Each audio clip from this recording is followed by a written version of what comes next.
Citrix software, the desktop sharing software. You need to use the same email consistently. If you change the emails, it's not going to recognize you when it asks you for the email. So please, in the future, just use your same email, and then we won't have difficulties trying to get everybody in here and delays and so on and so forth. All right, can everybody hear me okay? We'll get going here. Let me know with a Y or a yes that the sound is all right. Okay, sounds like it's okay. All right, so let's get going. We've got a lot to cover today. We may not be able to get through it all. I'll do my best, but Walter says you use 2 email addresses. That's fine. You can have 2 email addresses, Walter. You can have 1,000 of them, but use the same one that you use the first time for here.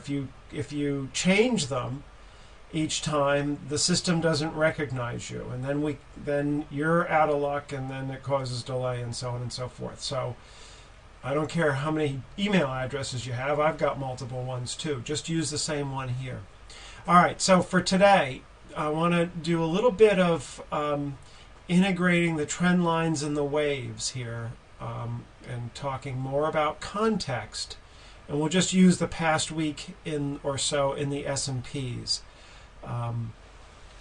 It's a good example. It's always a good example. This is what I always do in the class: is I take the past week in the S&Ps, and I just look at how we can integrate the waves and the trend lines and see what we can see. And we can always see an awful lot. There's also one person sent in their assignment from Wednesday. They're quick in doing this, which is a good thing to do and a good sign for that particular class member. So I want to review that a little bit. It's a very good chart. Then we're going to get into reading price bars and volume, and I want to show you how we do that, and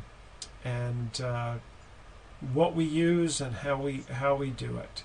And then from there we will do a little exercise on reading the strength off of a bottom that reverses from down to up. And then from there we're going to talk about I guess there's 7 major indications of strength that I look at. And we may not get through all of them. I'll do my best. But I also don't want to just zip through them either. I want to make sure that everybody understands them. And then we'll talk a little bit at the end about integrating these two, and that'll be the assignment for this session. And I want to emphasize something up front, and I'll emphasize it again later, and I'll emphasize it again next week and thereafter as well. Although we're going to talk about signs of strength, indications of strength, they're not signals. So do not treat these as signals. Okay? Let me just restate that to emphasize. Do not treat these as signals. Okay? Always, always, always, background, structure, and a story that you can create will always, always, always trump any one of these. And for those of you who may not have English as a first language, trump means that the background and structure and story always takes precedence over these indications of strength. Okay? So don't turn this into a candlestick game, because it's not about candlestick. It's, in other words, reading the hard edge of the chart, the right edge of the chart, and just looking at a couple of price bars and saying, oh, it's a stopping volume, or oh, it's a climax. Don't do that to yourself. That will only get you in trouble. Okay? But when we combine those, when we combine the indications of strength with the structure of the market, and we can tell a story about it, then we've got something. All right. Everybody with me okay here with that? You should sort of staple that onto your forehead so you don't lose it, or put it onto your computer monitor so you don't forget that. All right, here is the past week in the S&Ps, and it is it's a 27,000 tick chart. In other words, there's 27,000 price changes in each one of the bars. Tick charts are often a very useful tool. We'll talk more about them. I don't want to go into much detail on them tonight, but they're a very useful tool. I use them all the time in trading the S&Ps. I use a 3, or I'm now starting to go to more like a 3,600 or a 4,000 tick chart for the smallest time frame, and a 9,000 and a 27,000. The 27,000 captures the market structure pretty well. I even go higher than that, but here's a 27,000 tick chart. So let's take a look and see what happens here. We're going to start right at the right edge of the chart, right over here. And look, what can we see here? Immediately, we can frame out. Let me choose a good pen color here. Maybe, how about black? We don't ever use that. We can frame out a small trading range that exists here, and we can see that the market is moving in that trading range a little bit. It tries to jump over the top of it, and it fails to follow through. We call this an up thrust. We'll talk about that next week. And the market drops down. And what do we notice immediately? What do we notice immediately in terms of the wave structure of the market?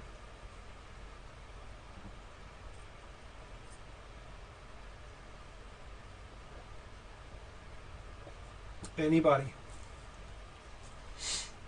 We have longer down wave, right? And we've broken through the trading range here. We've broken through this area, and now we have a lot larger down wave. So what is our position? What do we want our position to be? Do we want to go long, or we want to go down, or we want to go short? We want to look for short opportunities, right? Exactly. And a nice short opportunity presents itself here. Not even here is not so bad, but now we can lean against structure and say, well, this is a test here and it fails. And we can go down, we can take that market down and look at what it does. A beautiful move down. So this was that big downdraft that we had in the very beginning of the month and of November. And you don't have to be right there at the top. You can see that it's coming because of the wave structure. So it's pretty nice that way.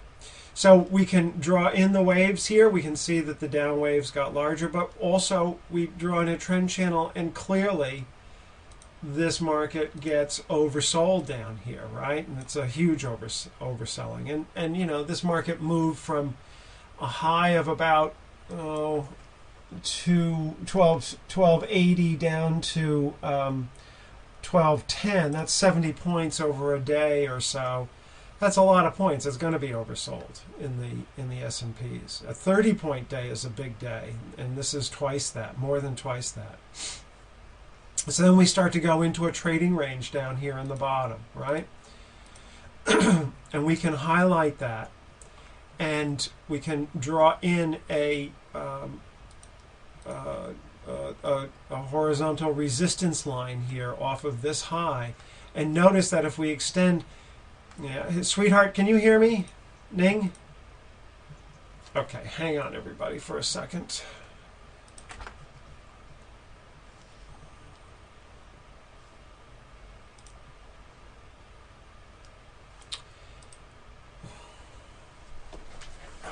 I do this every time, sweetheart. Ning! You've got to turn your radio get out of the... Yeah, I know. I'm going to get out. You're typing and everybody can hear it.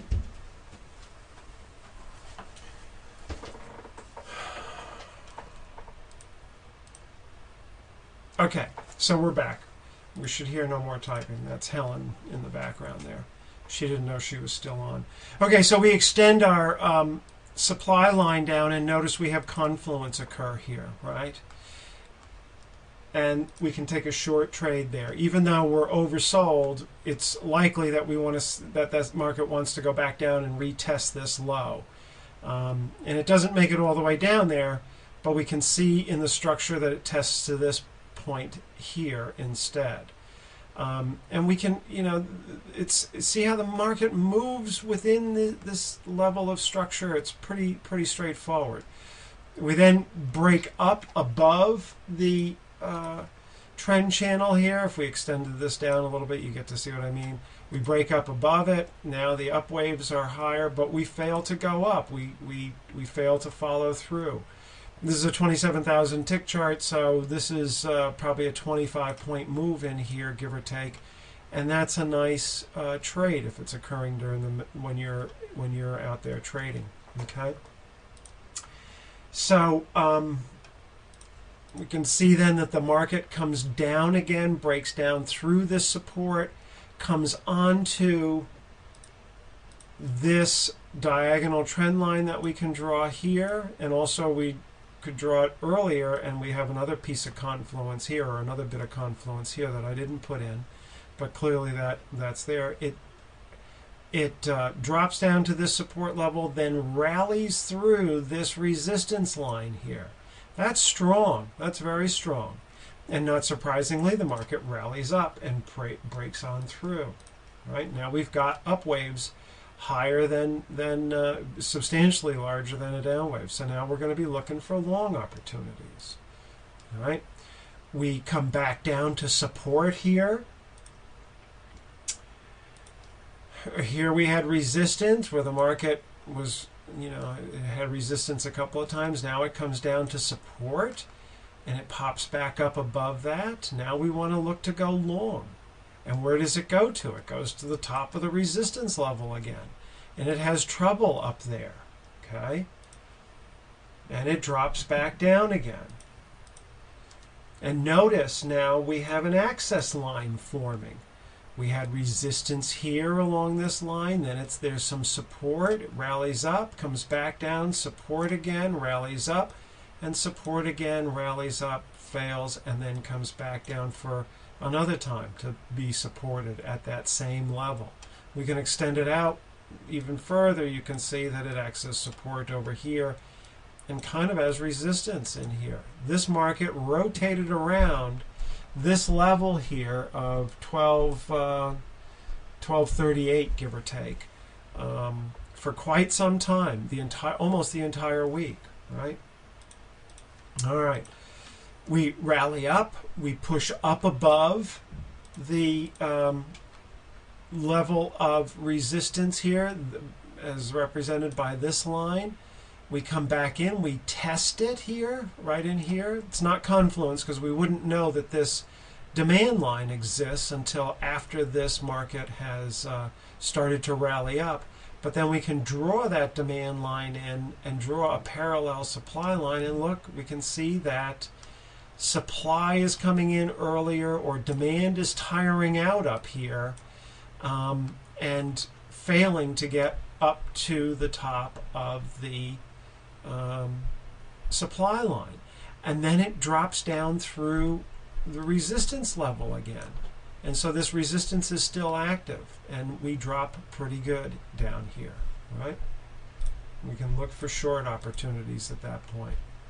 You can see that as we lay out the structure here, the market starts to trade in a small tight trading range in here, and we can extend our access line out a little bit and be aware that that's occurring down here. Not a surprise that this market drops dramatically and comes right down to the access line, right? Just so you've got that clear. We talked about this the first week.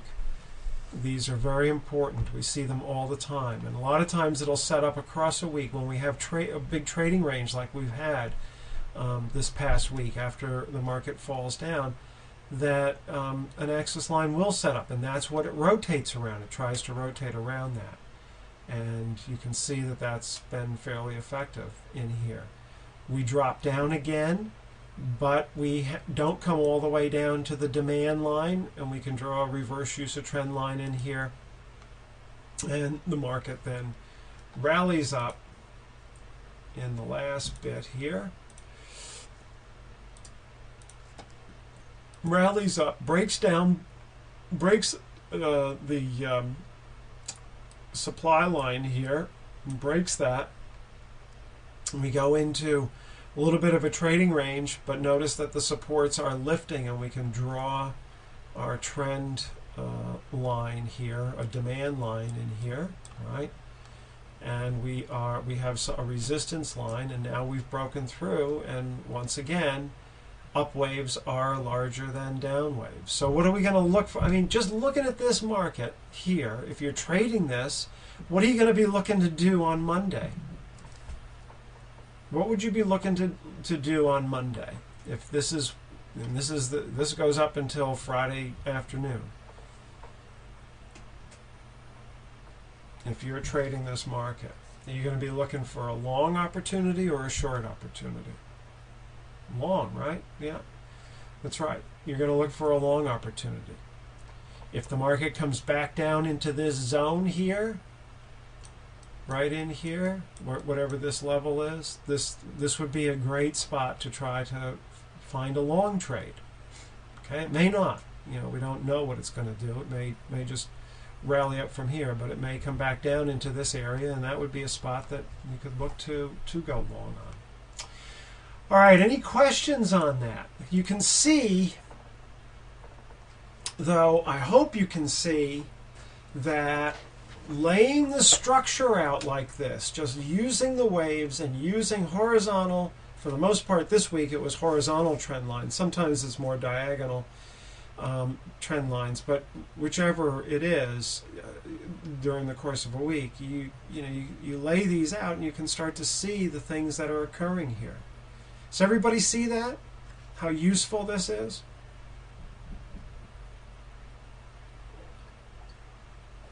Now what we want to do, and what we're going to start to do, is we're going to look at some bar patterns that occur, and we want to locate those around these structural points for trade entries. Okay? So we'll talk about a bottom reversal, for example. And when we see a bottom reversal at a support level, well, then now we've got something we can lean against. You know, we can try to make a trade against. And that's the whole idea here. All right, one person sent in, and I asked for permission to use this, and he graciously gave us permission to use this. And this is a very nice chart in terms of identifying absorption and in terms of seeing shortening of the thrust and such. Even though we're coming down on a nice parallel here, trend line, we still see, he's got it laid out here, we still see some of that shortening of the thrust occurring down here on each drive down. It starts off, we get a nice drive down, then a pretty good one down here, but then it starts to shorten up as we come down, and he's got that captured very nicely. And this is the Aussie dollar on the Globex market 15-minute chart. And you can see, even this is all the overnight data coming in. I like to use tick charts for this kind of a market, but you can see that even with a standard bar chart, a standard time-based bar chart, you've got that kind of you can still see these relationships unfold. And so the market comes down here, has a little sideways movement. Notice how in here, we'll talk about this later, notice how in here there's a zone that gets set up where buying comes in, and actually it starts back in here. You can see all of this zone in here where there's initial buying comes in here, we call that preliminary support. Some more comes in, more preliminary support, and then we get a little climactic action here, and additional absorption, or not absorption, excuse me, additional accumulation occurs, and then we start to rally up. But notice that, let me erase this so you can see it clearly. Notice that as we rally up, we get some nice movement up here, nice ease of movement, right? Here, good acceleration. and then we go sideways for a long time on this chart. Whatever this is a 15-minute chart. It took us half an hour to get up to this point, and now we've been in here for a couple of hours, right? And it continues on, in fact, into the next day, it looks like.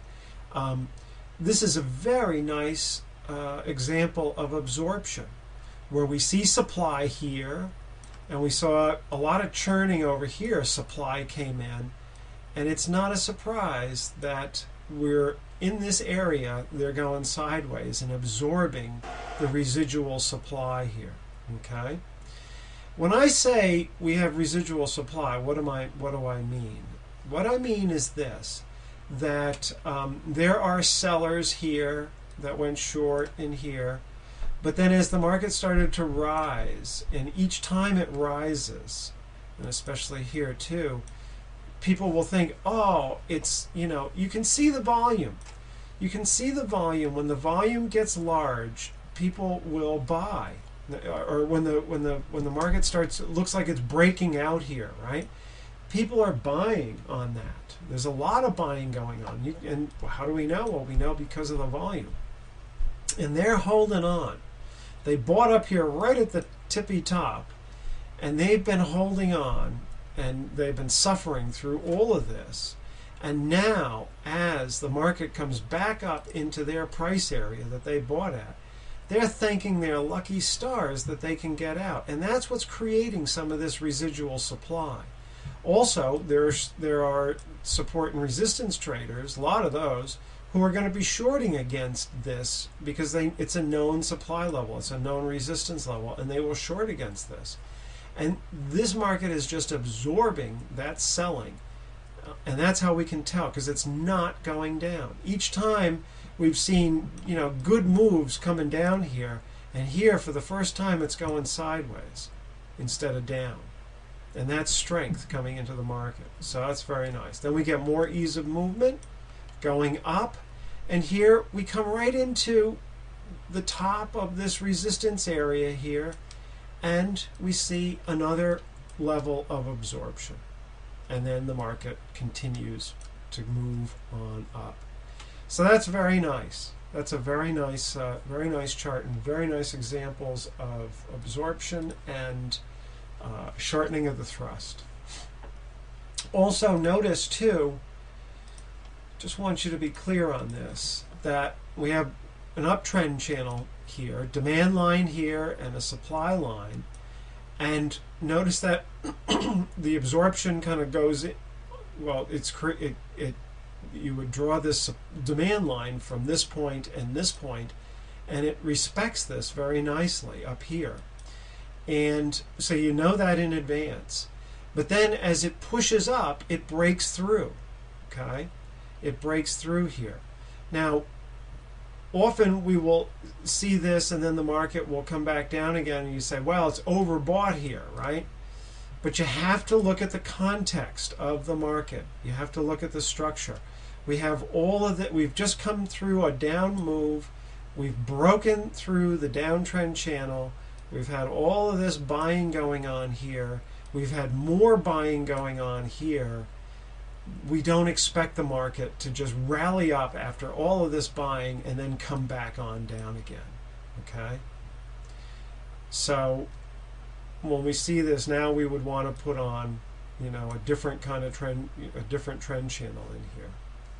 All right? So I just want to, can everybody hear me all right? Somebody says the sound is left. Okay, everybody says it's on. Okay, good.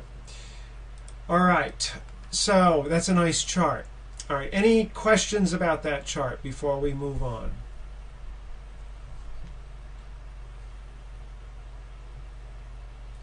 What's the zone? Eric asked, what's the zone that is light-colored diagonal lines at about 1040? 1040 is here. The diagonal lines. You mean this here? This would be, he's referring to this here as supply over here. I think that's what his concept is that there's supply here and that this is absorbing that level of supply. Same idea here and back into here. Okay. Yeah, it's just a supply area that he's identifying. All right, good question. All right, so let's all sing from the same song sheet. And that's what this next section is about. It's about reading price bars and about reading volume. And when you break it down, you look at 4 things, and there are basically 3 or 4 elements to each of these categories, okay? We can look at the spread or the range of the bar. We can look at the direction of price movement on that bar. We look at the close in relationship to where the bar is closing in relationship to itself. And then we look at the volume. Let me explain that a little bit more. Spread or range. The range of the bar or the spread of the bar is the difference between the high and the low of the bar. Okay? So if this is our price bar, here's the high and here's the low, and this in here is the spread or the range. Okay? And that's pretty straightforward. So the spread of the range of a price bar is the area between the high and the low of that bar. And it can be a wide bar or a narrow bar or an average bar, just to make things simple, okay? It can be fairly wide, can be narrow, and it can be average. And when we're making comparisons of wide, narrow, and average, we're really looking at the last 3, 4, 5 bars, give or take, okay? And it's something, there's not a magic number of 3 bars or 4 bars or 5 bars. It's a range of those bars. You've got to develop the sensitivity and the judgment in reading the price bars to be able to determine what's wide and what's narrow and what's average. And believe me, after a half an hour of doing this, you'll be able to do it pretty well. Okay? All right, so that's the spread or the range. Now, direction. What do I mean by direction?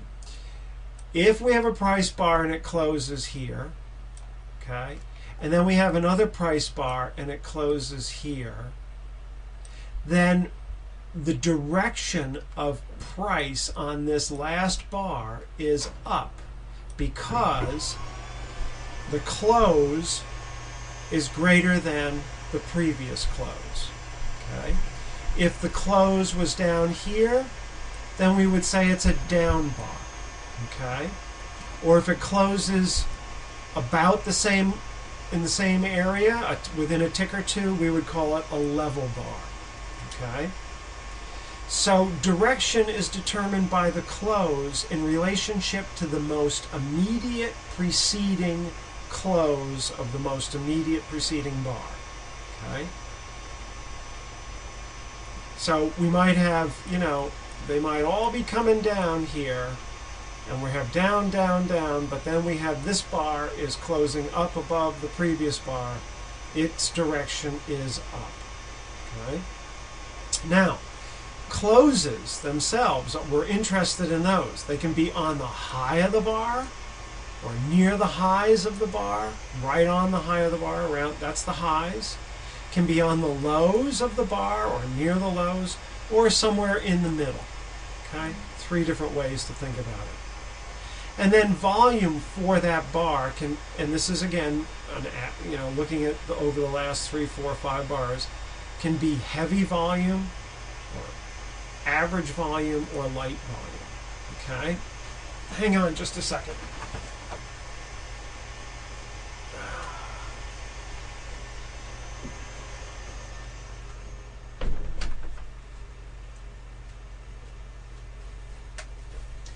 Okay, sorry about that. That's the well pump going on.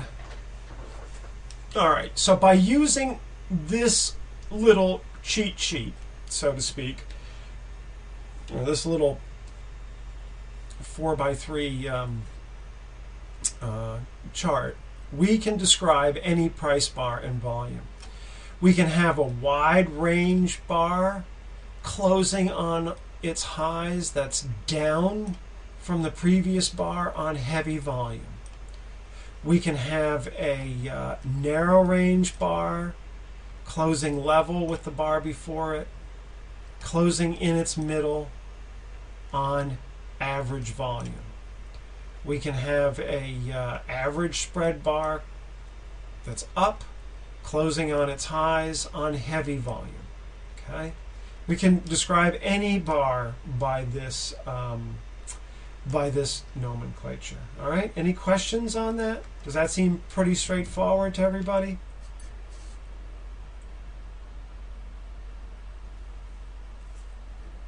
All right, so let's go through a little hypothetical example. And I'll do the first couple of bars here, and then let's go through the next, and we'll go through all of them. Okay, so bar number 1. We don't really have any information about bar number 1, so we won't really talk about that. But bar number 2, and I'm just going to compare it to bar number 1 for the for averages or for spread and stuff. But we can say that it's an average spread bar. It's an average spread up bar closing on its highs or near its highs on above average or increased volume. Okay? How would you describe bar number 3?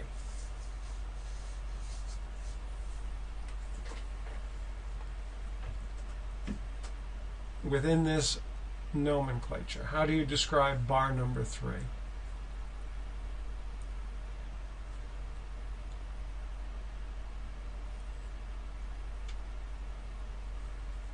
Walter says it's the same, just closing on the high.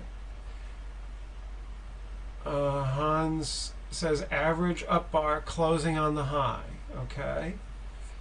Kevin, average spread closing on the high with average volume. Good. Volume is average. Good. Good. So we have an average spread closing up bar closing on the highs, and the volume is average. Okay. If we look at these last couple of bars and just kind of eyeball them and say, well, that's about average volume. Okay. You could also think about it like this. We have an average spread up bar closing on its highs, but the volume is starting to decrease a little bit. Okay.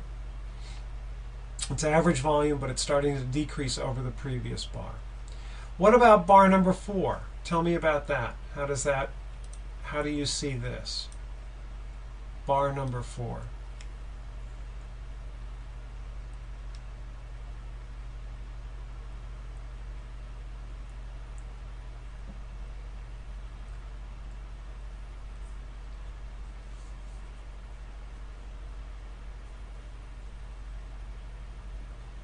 It's a level bar. Good. Average spread. Good. Closing in the middle. Good. On high volume. Right? Very good. Very good. Average spread. Level bar. Closing in the middle on high volume. What does this mean, do you think? If we now start to look at bars 1, 2, 3, and 4, what does this suggest here with this higher volume, level bar, closing in the middle, so on and so forth? What does that suggest? Sellers are coming in, shortening of the thrust on the bars. I'm not sure I see shortening of the thrust here, but we can maybe look at that. There's supply coming into the market. Some selling is coming in. Good, Herbert and Kevin. Exactly. Here we are. I just made this chart up so that we could talk about it, but this is not atypical of anything that we see, and we'll look at a live chart next, or not a live chart, a real chart next. Here we are, we're moving up, right, and doing okay, and we're closing firm all the way up, and then suddenly on bar 4, we are not able to make any more progress to the upside vis-a-vis the close, because now suddenly we have a level close and the volume's increased. Well, only one thing can do that, and that is that there's some selling coming into the market. Now maybe it's just profit taking, meaning that People who bought lower down are now sitting flush with profits on their accounts, and they want to take some of those profits. It doesn't necessarily mean that the market is going to turn, or maybe it is supply coming into the market, and we will see a market turn. But let's see what all. Let's keep going. Let's keep going here. What about bar number 5? Whoops, bar number 5. How do we describe that? How do you describe bar number 5?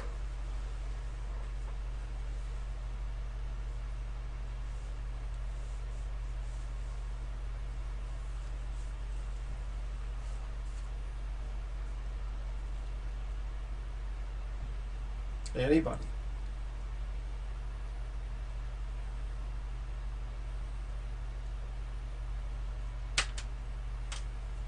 It's a narrow spread, slightly down bar, right? Closing in the middle, good, on relatively light volume. Good, everybody sees that. Low volume, light volume, less volume, that's good. Notice that if we look at the volume, it's less than all these others, and the average is probably somewhere in this area here, so it's much less than the average, right? Also, the spread is narrowed down quite a bit. It's smaller than any of the ranges that we see on bars 1 through 4. And y'all got this, right? You know, it's closing in the middle. That's pretty straightforward. And it's slightly down. Okay? Now, one thing to notice here is that, here's a question. Is it testing demand? Is it testing demand?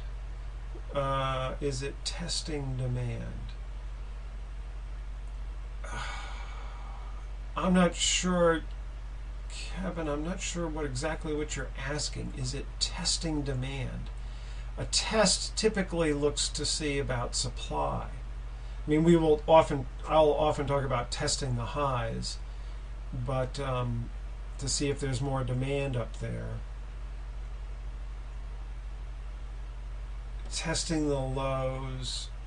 TI, what's TI mean? TI would be demand line. Is it testing if there is resistance to have more supply enter the market? Trend line. Oh, trend line. Yeah, I wouldn't put a trend line necessarily off of that. That's a little bit. I like to see some movement up and down to be able to make a trend line. All right. In VSA, they often talk about test bars, but testing after the market's been moving up quite a bit like this is probably not the best place to be thinking about that. Here's the way I would look at this market. We've been moving up. As we came up to bar number 3, volume dropped off, suggesting although price closed firm, there was less fuel behind, there was less effort behind that closing. So there may be a lessening of demand even though price closes firm. By bar 4, potential selling has come in. That we see a level close. We're not moving up higher. We're not making any further progress, and yet large amount of volume comes into this market. On bar 5, this is how I would read this: that we now have a clustering of closes all in the same area, whatever this is, right? That over 3 bars, I don't know if this is 3 months or 3 weeks or 3 5-minute bars, but whatever it is, over 3 successive time periods, we've been unable to move the market higher. The direction of the overall market has been going up. We see a lessening of demand, a potential increase in supply, and then an inability to rally this market any higher than what it is. If I were long, I'd be exiting out of positions or tightening up stops. I wouldn't necessarily take a short position here, but I would be cautious of having any open long positions in this. Okay? And obviously we don't have any structure on this market. This is just looking at the price bars kind of naked as they are, but that's how I would look at this. In VSA, they often talk about this little narrow range bar, down bar on very light volume as a test. But you're looking at one bar and saying that, gee, it's a test because it's light volume and it's narrow spread and it's a down bar. Well, that's not in the way that I look at the market. That's not good enough. It's the same kind of candlestick game that you get lulled into, looking at the last bar and making decisions based on one bar and ignoring everything else that went on beforehand. And if I can just get this through your minds and get you to see this, your trading would be substantially better. I can almost guarantee it. Well, I can't guarantee anything, but in that regard. But that's what I'm trying to say, is that that's the important thing here. Don't look at tests, and we're going to talk about tests later on in a little while. Don't look at them as signals. Don't look at them as candlesticks. Do you guys understand what I'm trying to say to you? Let's just stop here for a second. I want to stop and pause. Do you understand what I'm trying to say here? Could we see it as kind of a neutral period in the market? No, I don't see it as a neutral period. We're going up. We're going up and making progress going up, and suddenly we have volume coming in, lack of progress going up, and we're closing all in the same area. The market's either going to go up or it's going to go down. And now the odds are tipping that we're going to see something different here. Yeah, one bar doesn't make a story. That's a good one, Walter. I like that. There's a saying called one swan or one swallow. The swallows return to Capistrano, right? Every season. I'm not even sure where Capistrano is. It's probably somewhere near Italy or in Italy. But when the swallows come back, then we know summer is nearby, right? Okay. But one swallow, one bird flying along, does not make summer, does not make Capistrano, right? One bar doesn't do it. One bar does not make a market. One bar does not give us the structure. It's the current bar in connection with everything else that's going on in the market that will tell us about what to anticipate next. But at this point, we're looking for, we're seeing weakness coming in, and we're looking for either that weakness to evaporate with with buying coming in strong, or that weakness to manifest. Okay. Yeah, the action is in the background. I said this, Eric says, I like what you said in the last class, that the action is in the background or context, not in the last bar. Exactly. That's exactly right. I'm trying to give you different ways to think about it because it's so important. It's so important. Yeah, one tree doesn't make a forest. There's another good way to think about it. But you've got to combine this, that's why we say make a story. That's David's way of trying to get his traders to understand. What's the Wyckoff story here?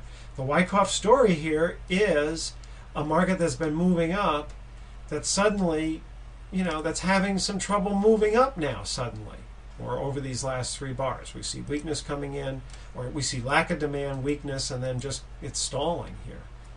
So let's look at bar number 6. How do we describe bar number 6?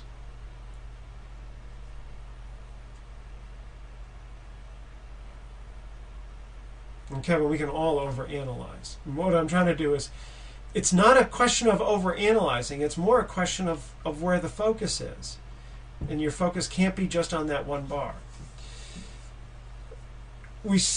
Widespread, right? Closing on its lows.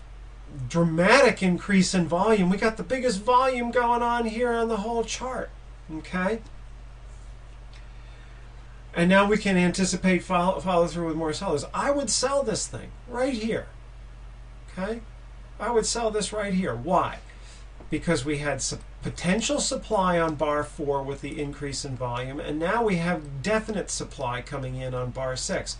Here we see the two biggest volumes on this chart, and they're both indicating supply. Okay. Also, we rally up above 4, can't hold it. Buyers bring this market up above the level of 4, and they can't hold it. And then it comes down, and it comes down big, and it wipes out all the buying on bar 5, on bar 4, and bar 3, and brings us all the way back almost to the beginning of this chart in terms of the close. That's supply. That's not going to go away. That's changed the market. Okay? Everybody see that?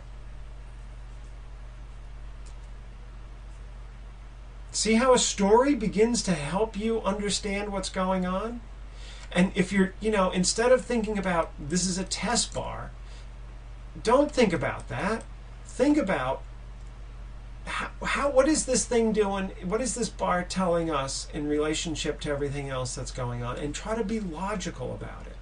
Okay? Try to be logical about it. All right. So bar 6, we got supply. What's bar number 7? How do we describe that? And what's the significance here?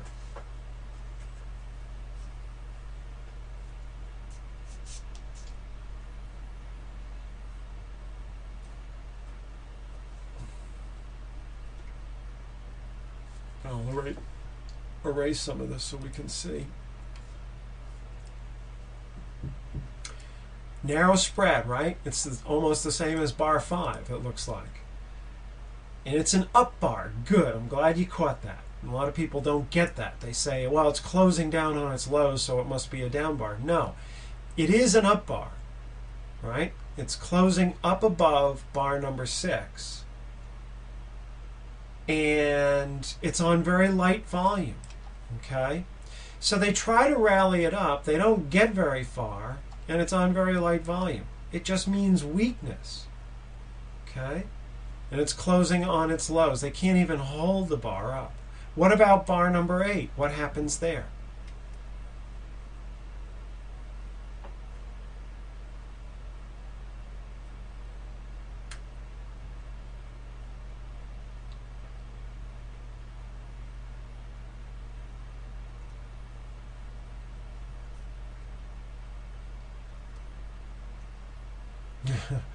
Indecisiveness. No. It is a word, Walter, but it's not what I'm looking for. How do we describe this bar? And then we'll talk about what it means. Average spread. Good. It is about average, right? We've got narrow bars in here, a wide range bar, and then this, it's wider than bar number 7 for sure. But I don't want you to get confused by the variety of bars in here. If we go back a little bit more, and that's why sometimes we have to go back a little bit more, and it is basically an average spread bar, okay? And it is closing level with the bar before, same amount, right? And it's on low volume still. Slight increase, a very slight increase in volume, but it's basically low volume. So what does that say? Given the context of this market, it says that the buyers tried to bring it up above bar number 7 and failed, and it closed basically in the same area as the last few bars here. Okay. What about bar number 9? Let me do bar number 9 because I want to get in. I know we're going to run out of time, and I want to get into what we need to get into here. Bar number 9, we see a maybe slightly larger than average to average size bar. Let me erase this. Okay, an average spread maybe slightly larger, closing on its highs, and it is a slight up bar and a slight increase in volume, but still relatively low volume, okay, compared to everything else here. So what does this mean? Well, the market started to fall, and towards the end of the day, buyers did step back in and were able to bring it back up. But look at this.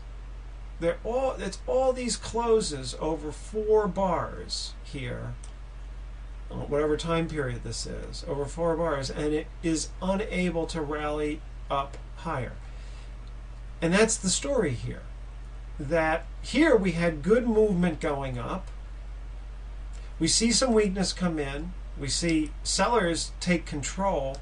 And now there's really no ability for buyers to rally this market. Now, you might say, well, look, it dipped underneath the low of 8 and rallied back up. That's pretty strong, isn't it? I would say probably not. If they were really strong, why didn't they bring it up and close it above bar number 8? Why is it still in the same area here? And why did it slip down so far? If they, dipped it down to say this level here and then rallied it back up and closed it here, right? And we did that on a big pickup in volume, then I'd have to say, oh, buyers are coming back in. We're going to at least see a testing of the top here. But I don't see that here. What I see is more weakness, even though it closes on the high. And this bar is in here for a purpose. And that purpose is to make you think about what you're seeing. Because yes, it looks bullish because it's closing strong. It's closing firm. But in context, this is weakness. It's still weak. Okay? And you need to see that. Would I short after bar 9, and if so, why? I'd consider it. I'd be shorting on bar 10 as it's going down for sure.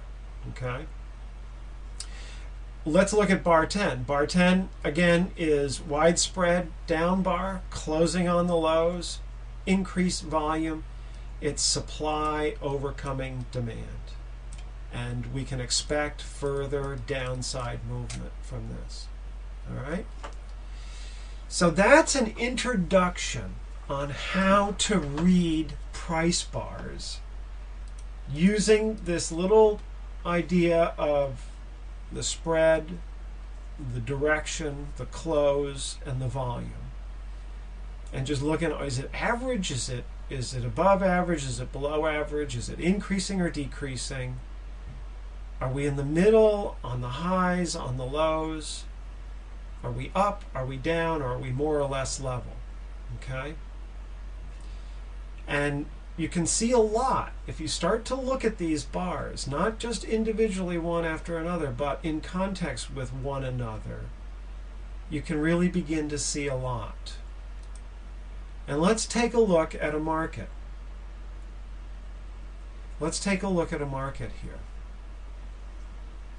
Tell me about bar number A. What do you see here? How do you describe it, and what does it mean? This is, by the way, I use this chart a lot because I like it. It's IWM, which is the ETF for the Russell 2000. I forget what year. Anybody have a sense of what's happening on this bar? How do you describe this bar?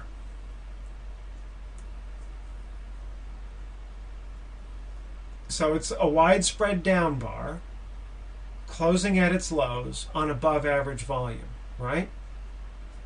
And that's exactly right. In fact, this volume here, except for the bar before it, is the largest volume on the chart. Okay, this is a daily chart. So what does this mean? It's breaking down through supports and it's closing on its lows. Are there buyers in here, or is it sellers that are in control? Who's in control here? It's weakness, right? Yeah, sellers are in control. You'd have to say that. Sellers are in control here. Supply is overcoming demand on this bar. What happens on bar B?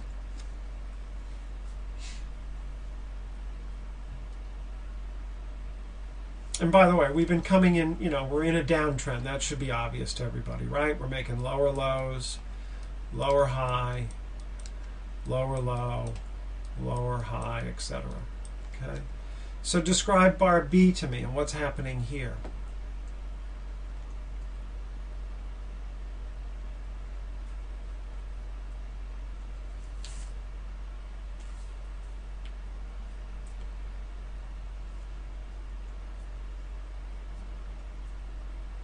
greater volume, right? Average spread, closing on the lows, climactic selling. Try not, okay, and I see that there's also people saying sellers are not able to drive the price down further, and so on and so forth.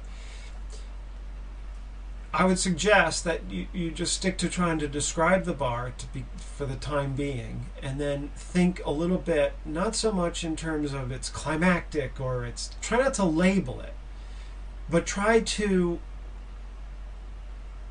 understand what's happening inside that bar by this little song sheet that we're using here, okay, and comparing it to the recent price action and the recent market action and putting it into context. All right? So if we look at this, we have maybe an average to slightly above average spread bar. It's a down bar. It's closing near its lows, but it's closing off its lows. And it's doing so on the highest volume on the chart so far. And the spread is narrowed down compared to the spread on A, right? And yet, we have substantially more volume on B than we did at A. What might that mean? What might that mean? If the spread is narrowed down a bit on substantially more volume, buyers entering the market. Yes, buyers are entering the market. That's right. Because if it were all selling, think about it for a second. If it were all selling, we should see, on this kind of volume, we should see this bar be more like this, and not closing here, but closing like this. If that were predominantly selling there, okay, we should see, in fact, wider spread than A, so even more than that, probably more like this, and then closing down here on the lows, or close to the lows. And we're not seeing that, are we?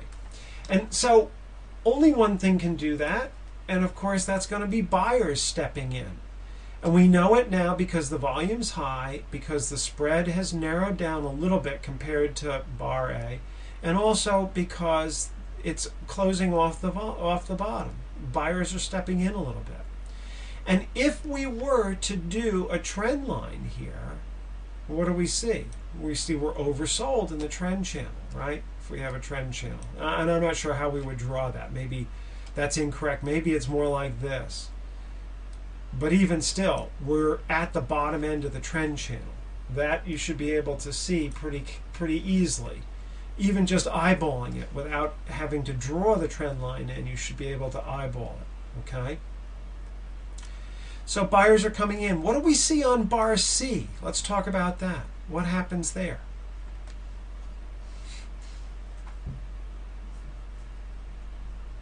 What happens on bar C? How do we describe it? What does it mean?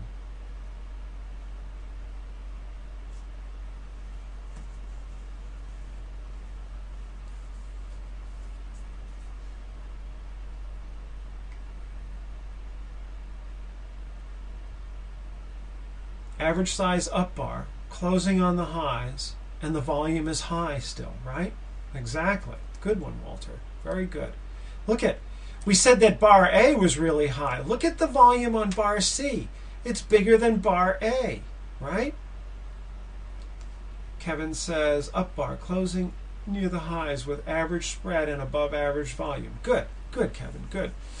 Yeah, and by the way, this is the this software here has this blue line in the middle is the average volume for the last, I don't know, 20 bars or so, give or take. And so you can do that with if you got the ability on your charting package. But you should also be able just to see it. You don't have to necessarily have this is some sort of standard deviation function, kind of like a Bollinger Band on the volume. You don't really need to have that to be able to see this. But you can put it on if you want. But in any event, if we look at bar C, it's almost the same amount of volume that produced this. What is going on here? Well, think about it. we have a little gap open, right? We have a little gap open. So there was some urgent buying going on. Maybe they brought it up overnight in the futures market, and there's some urgent buying going on here. So they're buying above yesterday's close, and they're willing to buy, and they drive it up above the high of B, and they close it up above the close of A. Okay? And they do so on good volume. So is that buyers coming in, or is that sellers coming in?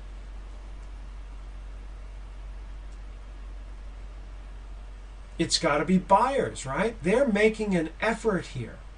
There's an effort to bring this, to stop this market down here and to bring it up, right? And they're doing a pretty good job of it so far. And there's still selling going on. It's not 100% buyers.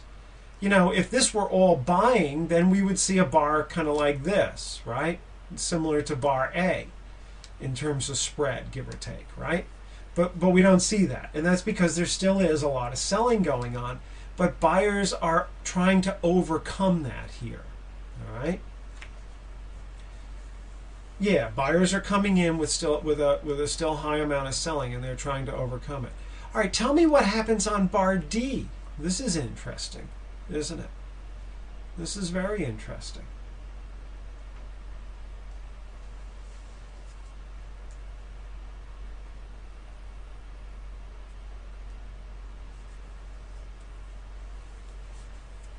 What's happening? How do we describe this, and what's happening here?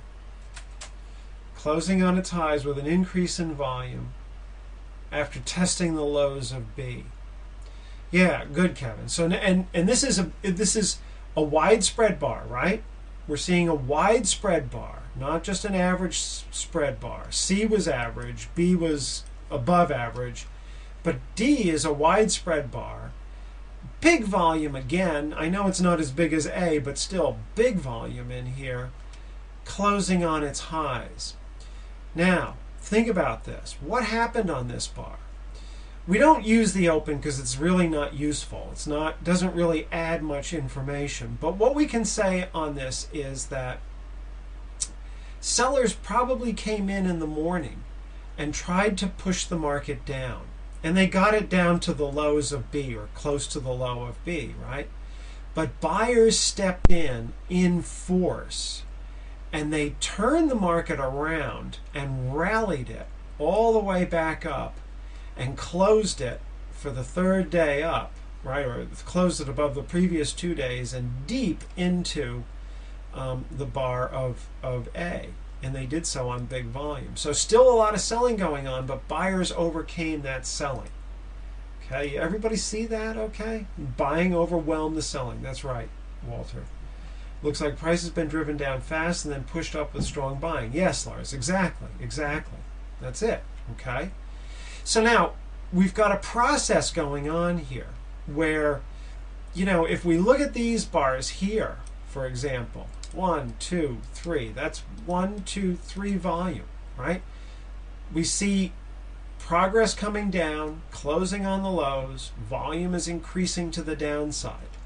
We get a little relief in here. We try to rally up, but look at what happens to volume. It dries up. It goes down, okay?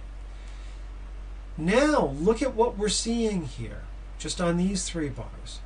We're seeing the biggest volume on this chart, and we're trying to push up, and we're closing firm. Much different than this, right? Much different than this, if we look at it. Okay?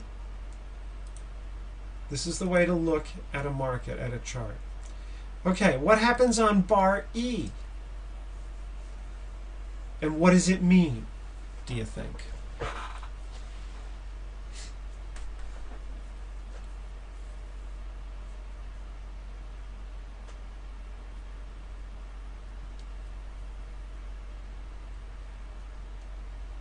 How do we describe E, and what does it suggest?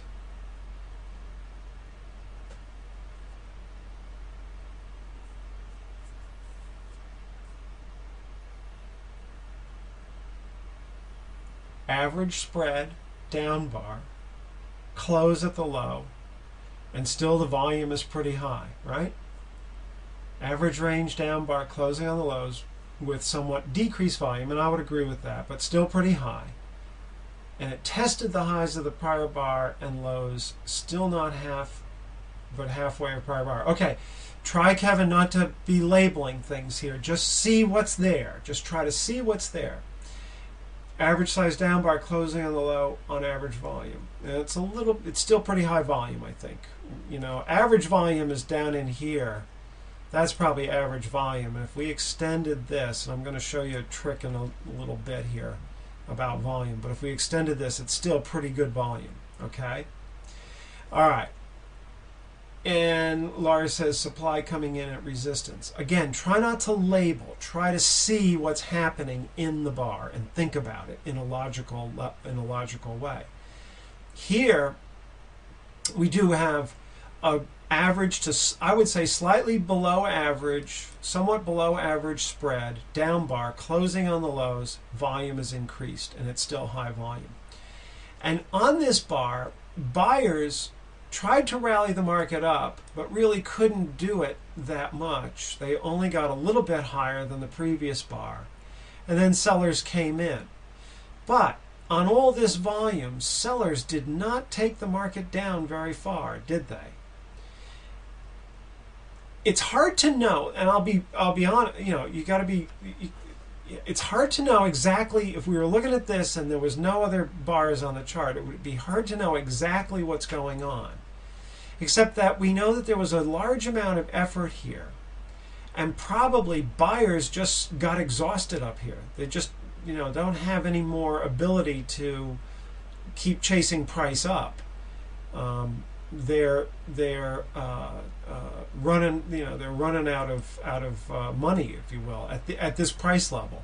And yet, as it comes down, it's kind of like bar number C here, right?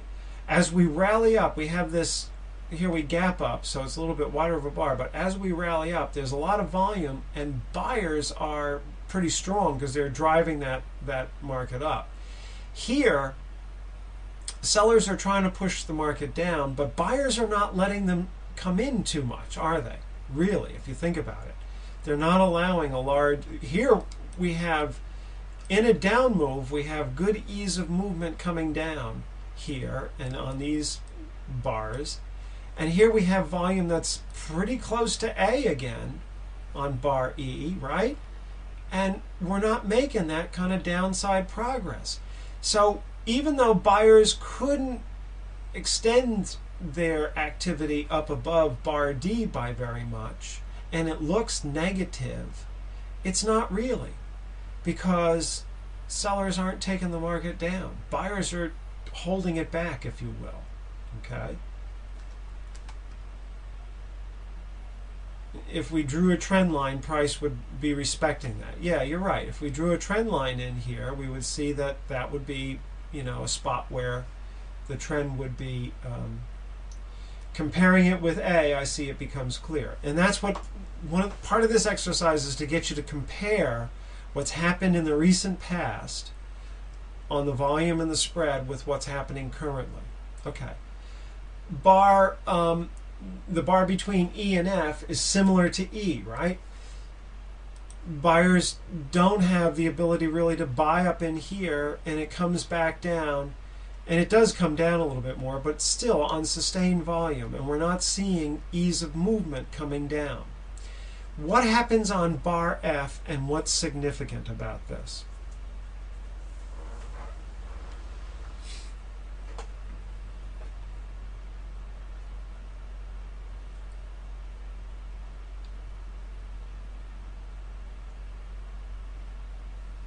How do we describe bar F, and what do we see on there?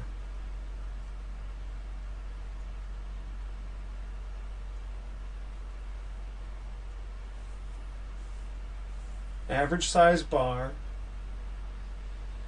closing near the high on average volume, right?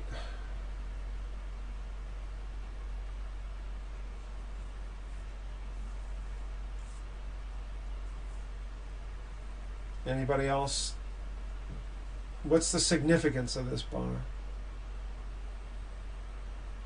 It's pushed up again on the same volume as the previous bars. Good, good. We're seeing the same volume there, and we're seeing that the market is reluctant to go down. On each of these bars here, the market is reluctant to go lower. Average spread down bar, average volume making lower highs and lower lows, testing the low price of B. Yeah, and that's the key thing. Here's the way I view this. And we talk a little bit about Wyckoff in here now. Notice that we could draw a trend line underneath B and D, right? And so F comes down, dips underneath the lows of D and B, rallies up and closes firm. And the volume is pretty good, right? Only one thing does that. And that kind of completes really the buying that we see that has been going on since B. And it's saying that there's no more selling left in this market. That there really is no more selling left here. And that this would be a spot. Wyckoff, if he were doing his hand charts at night and saw this, he would put an order in to buy on the open the next morning. This would immediately pique his interest. And this is what we call a spring. We'll talk a little bit more about this later in this session, or if we don't get to it today, next session. But a spring means that we dip underneath an important support level, and B is important because that's where we first see buying coming in, right? And lower prices get rejected. There's no ability to follow through, and it closes firm here. And this is a daily chart, so if you saw this at night and you were tracking this market, then you'd have an order in the next morning. You'd either be buying this on the close or near the close, or you'd buy it on the open the next morning. Okay? All right. Now, what happens at G? What do you see here? The next bar we push up, right? But what happens on G? And we're long now. We're long from this area in here somewhere. What happens on G?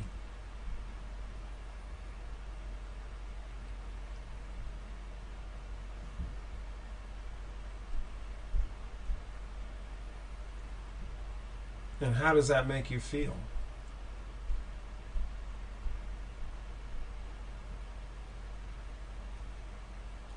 Wide range bar closing on the low, down on average volume, right? Slight pickup from the last couple of bars, right? Still some pretty good volume, and it would make you nervous. Now let's see, Kevin says, testing the highs of the previous several bars. Yeah, it came up to these highs, right, at E, and then came back down again, and came down on fairly good volume. Now, and Lars says that this would make him nervous, and it would make you nervous. It would, it would make your gut churn a little bit. Well, let's talk a little bit about this now. This is where context begins to come into play. All right. We see from F to B here, or A, in this area. If I do this, you see a large, let me erase this and do it properly, sorry. If I do this, like this,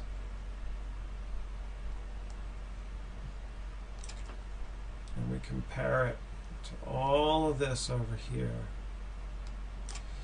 you can see that in this area here, the volume has swollen. Wyckoff talked about this. He said that when we have been in a trend for a while, and then suddenly the volume swells and the market stops going down, then we can look for a change in trend. And that's exactly what's happening here.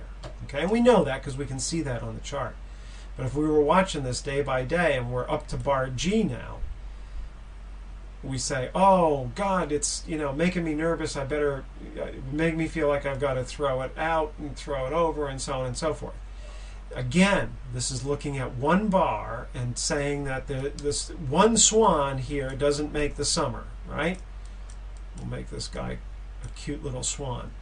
Doesn't make a summer, okay? We're long here from this point. We have a downtrend that stalls in here. We dipped underneath. There were no further downside prices. Also, if we extended this trend line here, didn't we break the trend line? Didn't we break the supply line? Assuming that we drew it like this, at least the immediate supply line here has been broken. And it has not come all the way down to where we would expect it to, all the way down to the bottom of the demand line. And we have this swelling of volume. And we have this swelling of volume where price has been stabilized. So just like when we said earlier on the earlier chart, one bar doesn't doesn't change things. It's the same thing here. Even though it looks negative, this is just most likely just the professional traders, the larger traders, doing one last shakeout here to come back into this area. And let's look at this a little more carefully. To come back into this area here where there was very high volume, and we don't have that big pickup in volume anymore. Okay? What happens now on bar H? Describe this to me. What's happening here and what's the significance?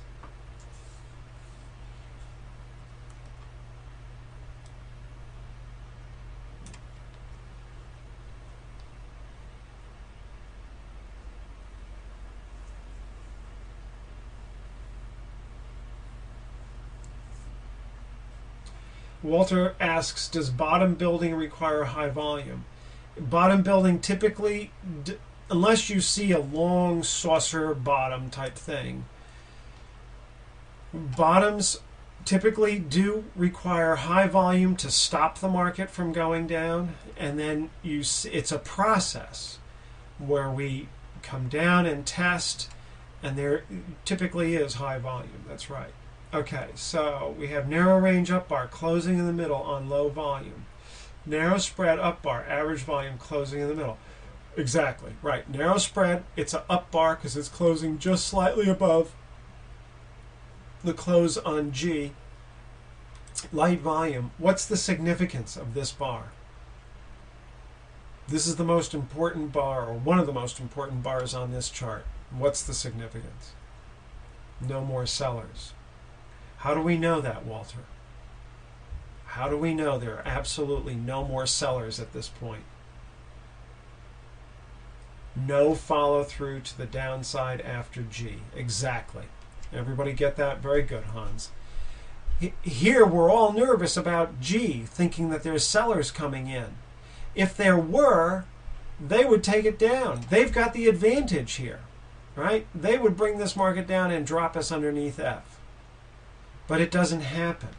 Instead, what happens is we come into almost like a little apex here, right?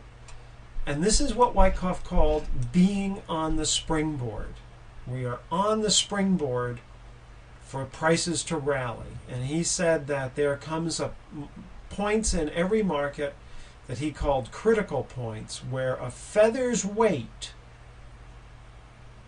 would seem to tip the scales one way or the other. And if the trader can identify those areas, they've got much to win and little to lose.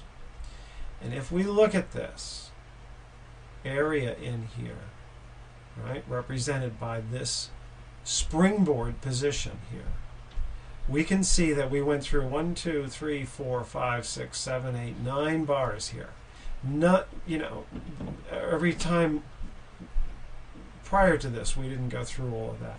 We dipped underneath and we rejected prices. We have the swelling of volume coming in at the end of a trend. We've broken the downtrend channel. We can clearly see through the price bar actions in the background that buyers made a huge effort to come in.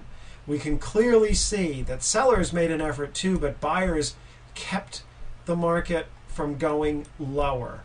And sellers got exhausted down here at F. And now we're at the point where we're back in the middle. It's almost like an axis line, although there's no axis line to be thought of here or to be seen, but it's almost the same idea.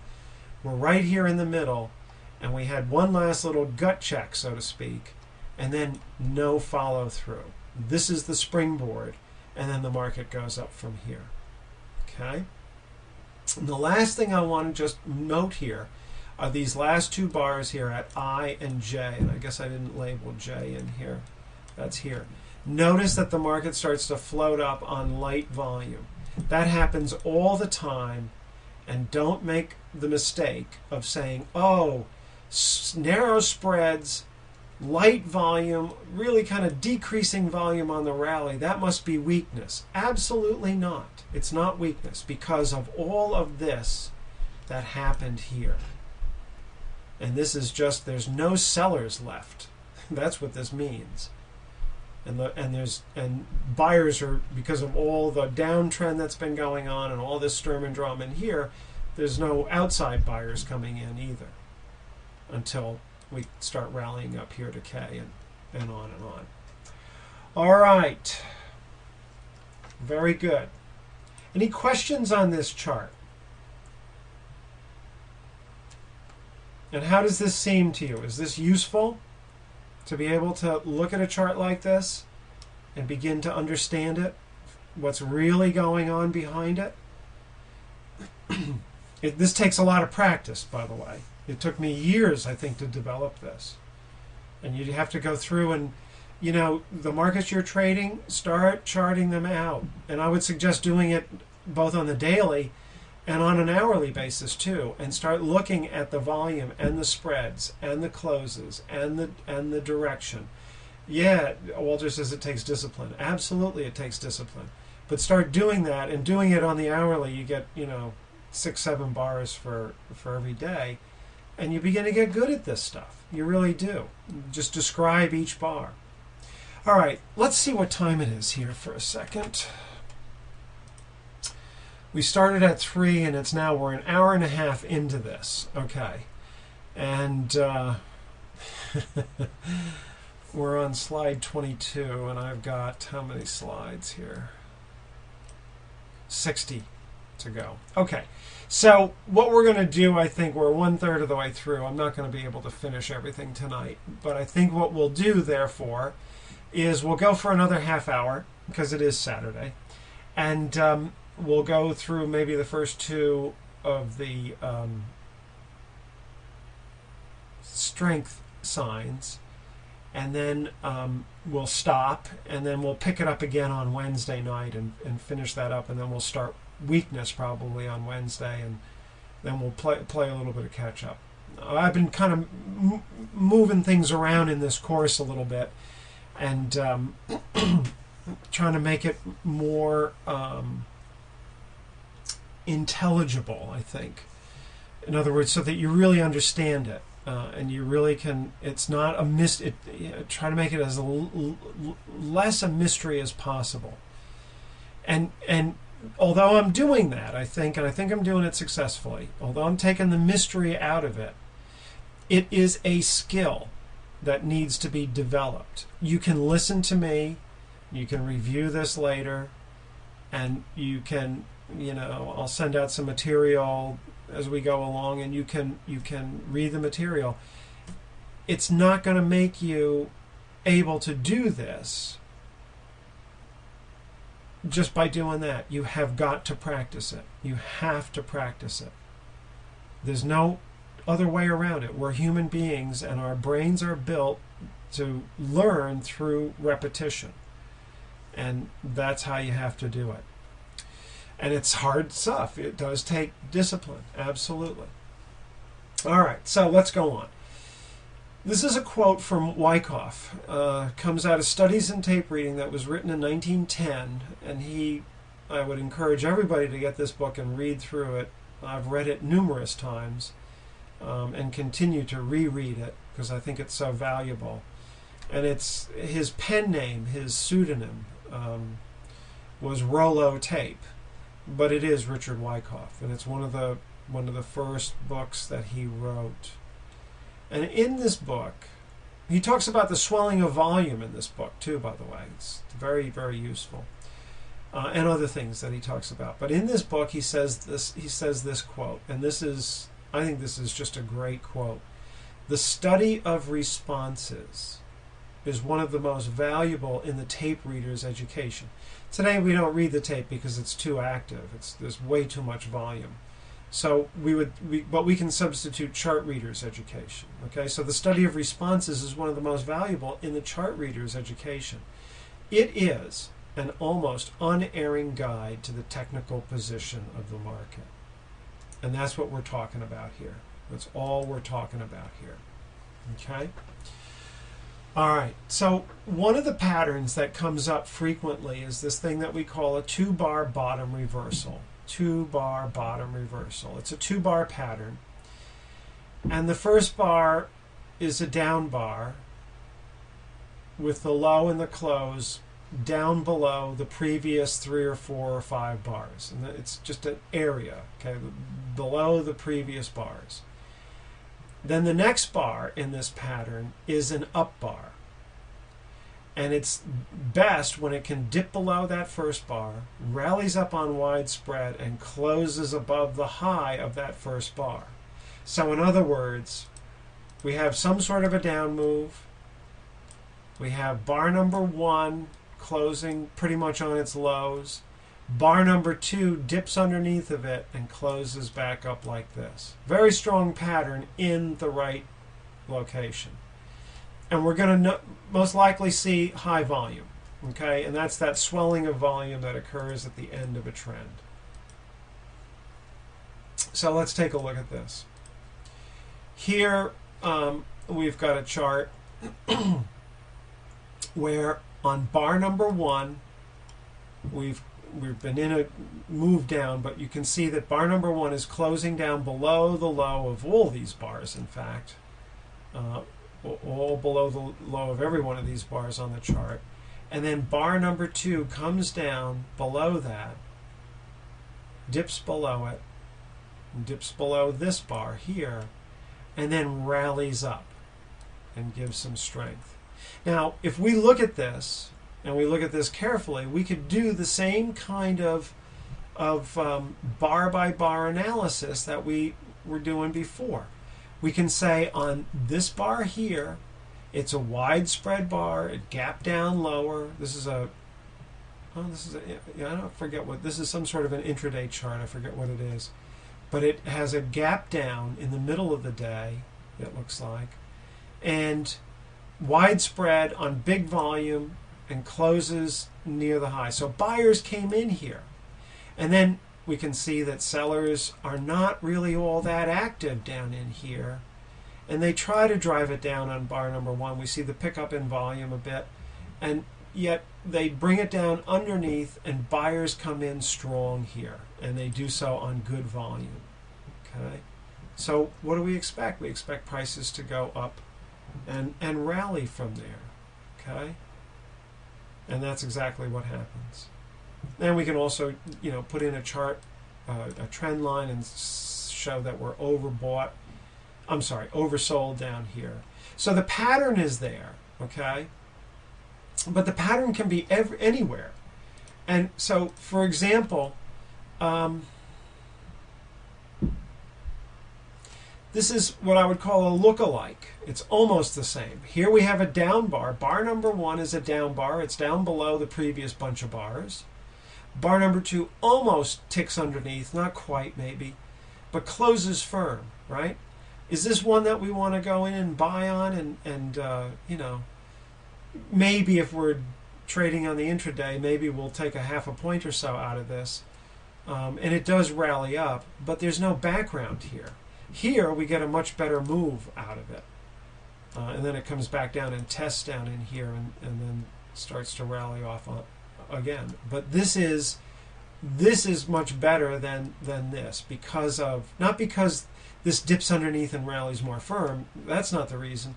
It's because the context is telling us that buyers came in, it's oversold, now buyers are really coming in, and sellers are no longer able to drive this market down.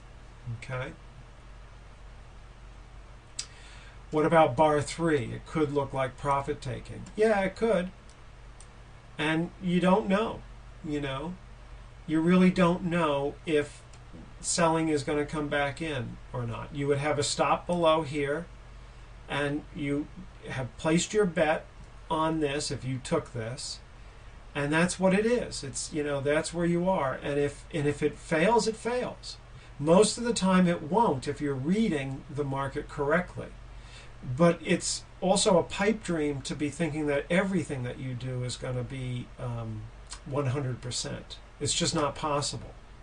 You know, it was funny. I was talking to somebody today. It was over tennis, and they were talking about how baseball players are, you know, a great batter is hitting, you know, 300, 350 in that range. That's, you know, 3 out of 10 times they're getting a hit, and 7 out of 10 times, twice as often, they're striking out, they're flying out, or they're getting out, right? They're failing twice as often as they're winning, and yet they're considered to be great players at that level. And that's, you have to adopt that attitude that, you know, things don't always work out. This is a game of probabilities.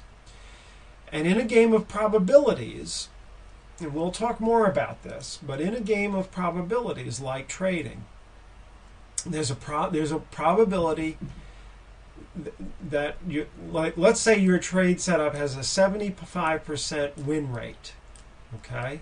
Meaning that 75% of the time it's going to win, and 25% of the time it's going to fail, okay, or it's going to lose. So that equals 100%, obviously, right? So if that's our trade setup, then the way we want to think about this is that, say over, I don't know, 500 trades that we make on this, 75% of them, or 375 trades, are going to be winners, and 125 trades are going to be losers. And let's say that we are making, we'll just make it easy, 3 points every time we win, and when we lose, well, let's say we're losing 1 point. So we have a good win, you know, it's a good expectancy here as well. So if that's the case, then we're going to be, and we're just using American dollars here, then we're going to win 1,025 on our wins. Is that right about that? And we're going to lose 125. And so net on this trade, our expectancy is that we're going to win $900, right? Or 90,000 if we're trading whatever size we're trading, right? So that's our expectancy here on a or a partial. It's not quite. You got to do some more calculation, but that's the idea here. Okay, so that's how you have to think. You have to think in terms of 500 trades, and 375 are going to be winners, and 125 are going to be losers. So there's a paradox here, and the paradox goes like this. Over a large number of trades, if I have an edge, then I'll be profitable. So over a large number of trades, like 500, if I've got an edge where this is winning 3 points, 3 out of 10 times, 75% of the time, it's winning 3 points, then I'm going to be profitable. I'm going to make $900, right? But there's always going to be 25% of the time where it loses. And I never know I never know on any given trade whether this one is going to be in the win column it's going to be one of the 75%, or this one is going to be one of the 25%. Okay? You follow what I'm saying here? We never know on any given trade whether it's going to be a winner or a loser. But over a large number of trades, if we have that edge, we'll be profitable. Okay? So if we go back here and we look at bar number 3,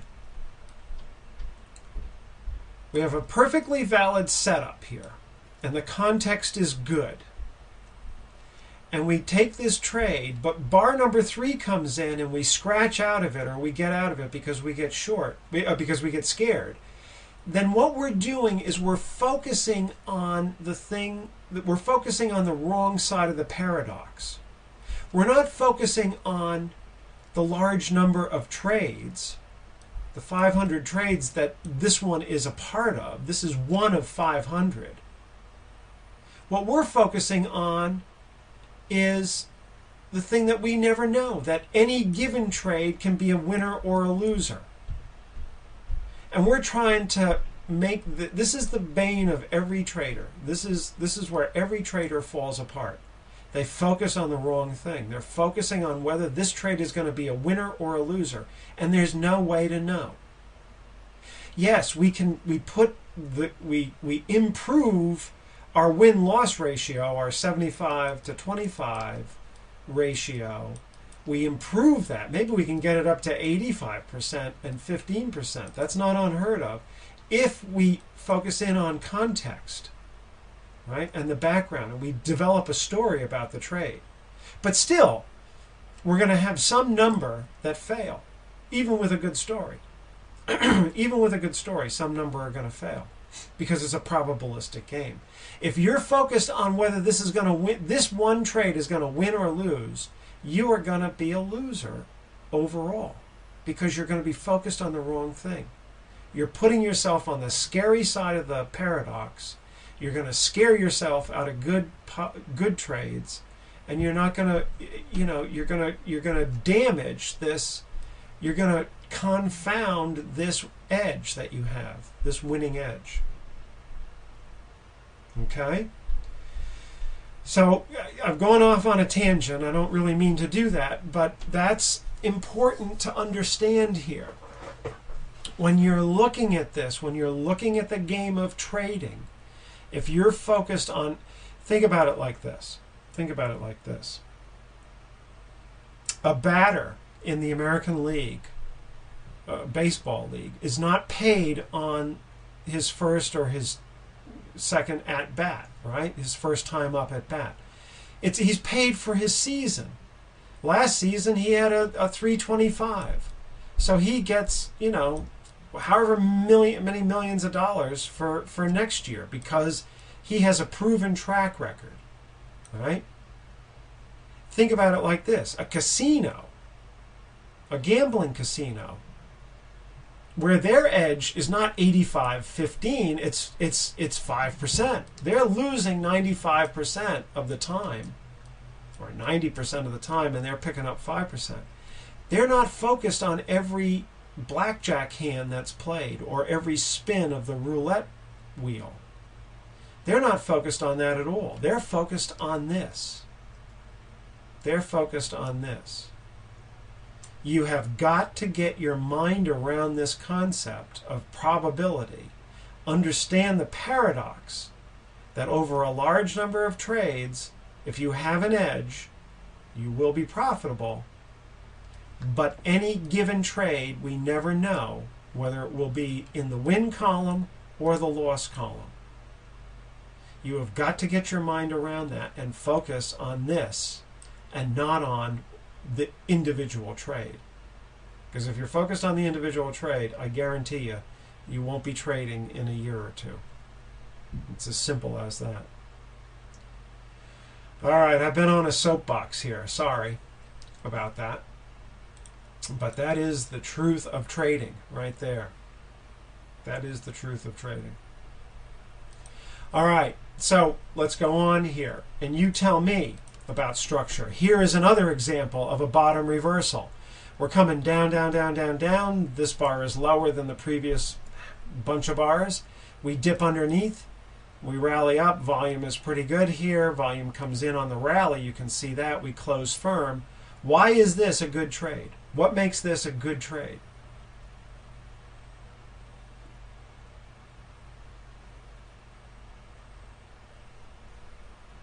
What makes this a good trade? Think structure.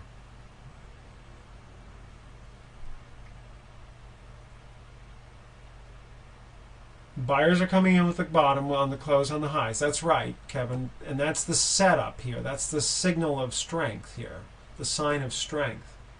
But why are we getting this here? Why is it coming in here?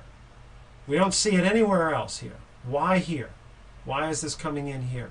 Why are buyers so aggressive in here? Higher than the previous low on the left. You mean over here, Lars? That's right. We can draw a support line in, right? We can draw a support line. Why else? That's a key thing. Markets come down, tested this support, can't get any selling going. Buyers see that and act aggressively. And there's our signal to go long. But why else? Why else?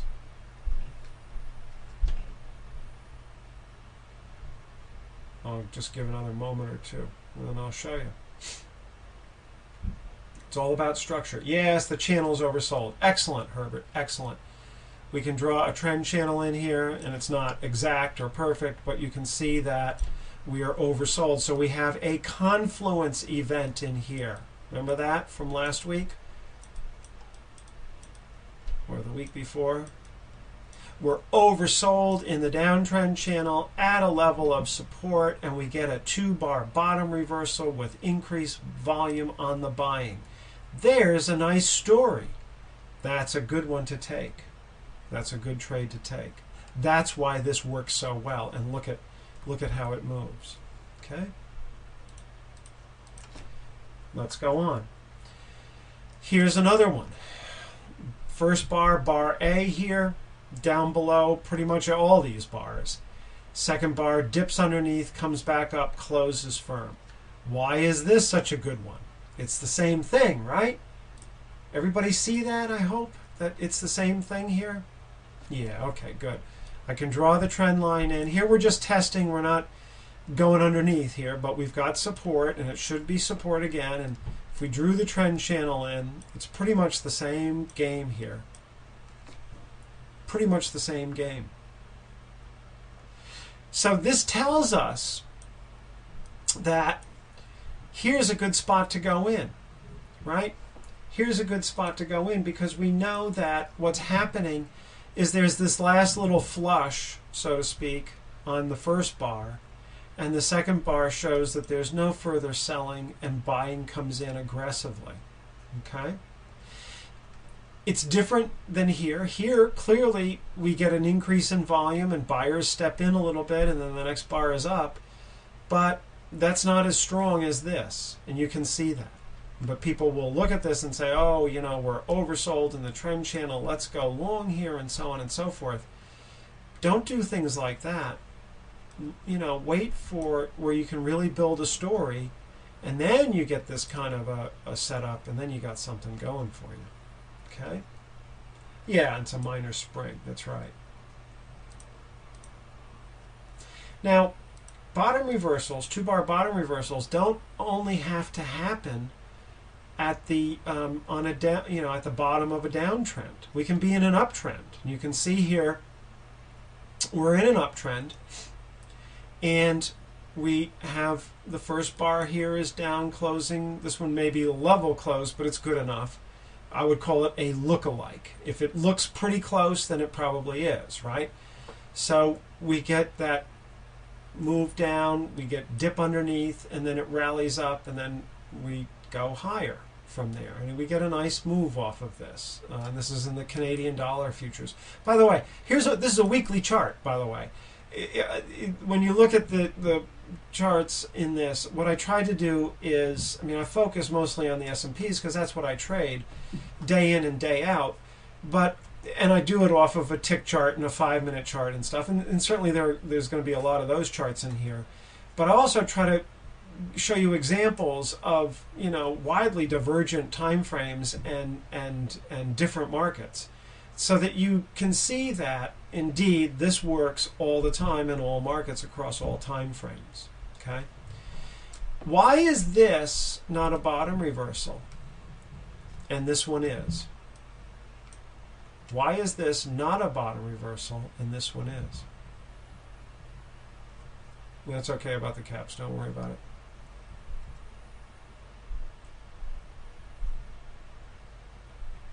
Why is this not a bottom reversal?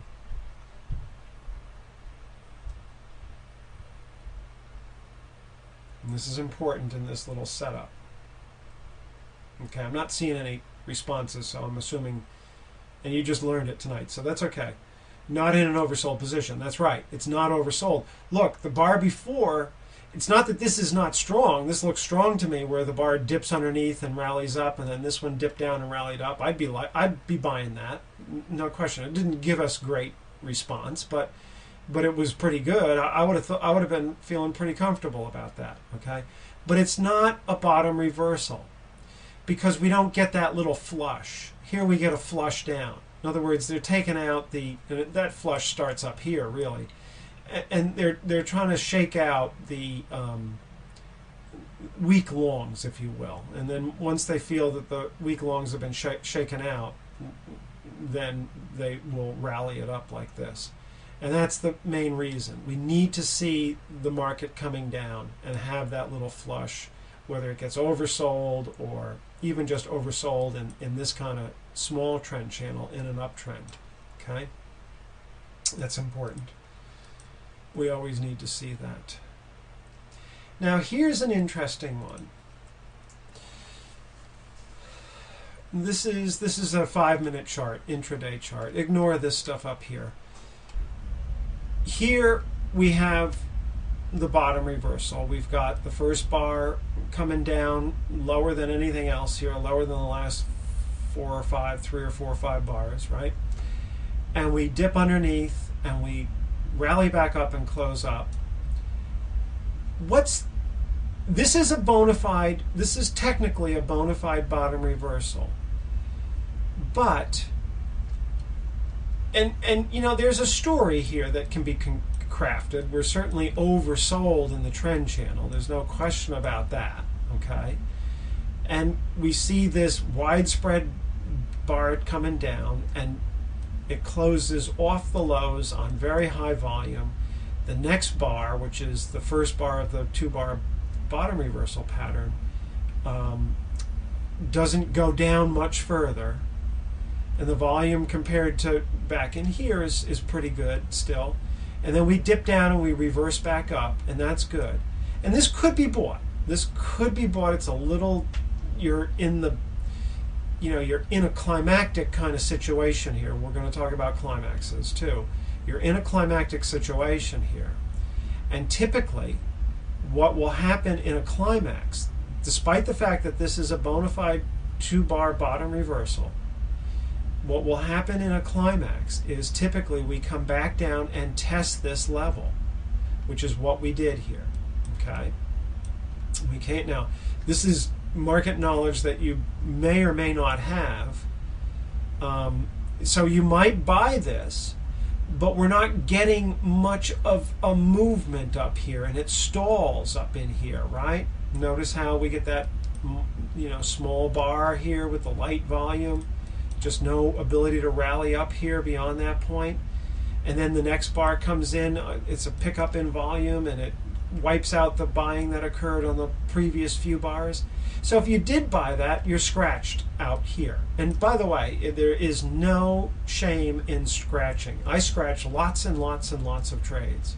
I'll get into something a little early, maybe something like this, right? I'll get into this a little bit early, and and then this will happen to me, and I'll scratch out, and maybe I lost a quarter or a half a point, or I broke even, or I made a quarter of a point. I consider all of those scratches, okay? And I wait for a better opportunity. And when we're down here where the volume is substantially less and the spreads are narrowed now, right? Not much movement. A lot of movement over here, a lot of Sturm and Drang, a lot of activity in here. Now it's pretty sedate. There's no selling going on in here, right? So now as this thing moves up above this trend line, maybe I'm buying in here, and now I get the ease of movement that I was looking for back here but didn't get. And now I feel like I'm in a trade, okay? So that's okay to do too. So sometimes the bottom reversal doesn't have to mean that it is a buy trigger every time, but it is a sign of strength in its own right. And we can put together a story of being oversold in the trend channel down here, some climactic action, which I'm going to teach you, and a bottom reversal, buyers coming in, and then, you know, we wait for that test to occur because I don't see support over here. Where is that? There's no real support here. So you may decide to buy this, but when you see something like this, then you know you want to tighten your stops, and you see something like this. In other words, you see this kind of anemic rally. You want to tighten your stops, and then you see, and you want to be aware and be on guard for something like this, and that's when you scratch out, right? And that's how you keep your expectancy high, because your losses are going to be small. They're going to be mostly scratches. And that's one of the ways you keep expectancy high, your trade expectancy. And then we look to take a trade down in here, and that's when we look for this, okay? So just a piece there. All right, let's do selling. Any questions about bottom reversals? So when we can concoct a good story about it, when we can craft a good story of support and being oversold and buying coming in and so on and so forth, they're very good trades. When the story is only, you know, half a story and not a full story, then you want to be a little more cautious and you want to wait for it to be tested. And we'll talk about tests probably next week. All right, we'll do selling climaxes, and then we'll call it a day because I'm tired and we've covered a lot of ground, and we'll pick up next time and we'll get it all. Okay. So, selling climax occurs after a significant move down on whatever time frame we are trading on. Now, it's not just big widespread bars. You're going to see widespread down bars closing on the middle or the high. No question about it. It frequently is going to come on more than one bar. You're going to see multiple widespread bars, and you're going to see that volume expand dramatically. But you also, and this is the thing that's never taught, and this is important, you're going to see that trend accelerate to the downside with those widespreads down. And I'll show you exactly what I mean. Here is a chart. I've traded this stock. I like this stock. This is a 60-minute chart of ConocoPhillips, good oil stock. And you have to take my word for it. We're in a downtrend, and the overall trend has been here on this blue line. And you can see that we start to accelerate here. I say you have to take my word for it because the data is off the chart here. But we start to accelerate here. And it's not clear that it's going to really accelerate, but it does break down through this demand line here, and it really starts to plummet. And this is what I mean by climactic action. This is what we want to see always in a climax. Okay, the market plummets and the volume starts to expand. We see the widespread bars closing in the middle, and here we have a bottom reversal. This is, I guess we saw this chart earlier. We have that bottom reversal. Then it comes back down here and gets tested on less volume, and that volume is this. You can see it's much less than over here, okay? And we have, really this is climax, and this is kind of climactic too, this bottom reversal. So this is the climactic volume, and we see that when we get over here and it gets tested, and we'll talk more about tests next time, that then it's more safe to go in and buy this. But this is a nice example of climax. We're getting the plummeting, that acceleration in the climactic action. Here's another one. I didn't draw in the trend lines here, but you can kind of see them. We've got a trend channel here. Then it starts to get steeper, right? Then it plummets and it accelerates. And look at the widespread bars here. The first one coming down. You get, as it breaks down here, it's widespread, increased volume, increased spread, closing on the lows, right? And then look at the next bar. You all know how to read this now. We get even bigger volume. It's the biggest volume on the chart. And that's often what we'll see on a climax, is the biggest volume on the chart. And then it closes here in the middle of this bar and almost above the low of the prior bar. Only one thing does that, that's buying. And when we see the trend accelerate like this and it starts to plummet at the end, then we know we've had climactic action. We've had a selling climax. And the odds are very, very good that the downtrend is over. Okay? But you have to have this acceleration. It often, and really I would say V-spike reversals, this will produce a V-spike reversal, meaning that the market comes down and then it just starts trending right back up. So that's a V-spike, okay? V-spike reversal. These happen about 10 to maybe 15% of the time. So they're not worth thinking about too much. When you recognize them, I mean, they create quite a vacuum on the other side, and they can be very good. But I don't try to trade those, because I never know when a V-spike reversal is going to be setting up. They always set up off of a climax. So if you are interested in being a 10% trader, and you would buy this here, Wyckoff would buy down here, but he'd be buying stocks against an index. It's a little bit different. I don't recommend that. You can if you want to, but I don't recommend it. You can buy the test. Here's a test, and here's more testing. And you can see that the market here dips underneath and rallies back up. We don't get a great rally, but here we come down. It's choppy coming down. We test it a couple more times. Now we get two tests. It's not going down anymore, and then the market accelerates. But it's all based on this selling climax. Okay, a couple of questions. Why wasn't it a climax at the end of 11.9? Over here, 11.19. Why wasn't it a climax there? Because it just wasn't. It's just, there was not real buying coming in. There was not this heavy volume. There was an acceleration in the downtrend, that's true, but we don't see closes in the middle. We see all the widespread bars closing down below here. And that's why. We also get this nice little, lay the structure out. You can lay out this structure. It's just amazing when you look at it. You've got, this is your support, turns into resistance. Look at hugging the lows here. We talked about that. I guess it was in deep practice. We have a little ABC pattern. You can draw that in. We've got confluence here. We've got a resistance line here. There's no way that this is not going to be going down. Okay? Here, and we don't really break that downtrend. We got more than, confluence. Here, we're not keeping going down to the trend channel. Buying is coming in, it's stepping in here. So, we confirm it, if you will, with the testing.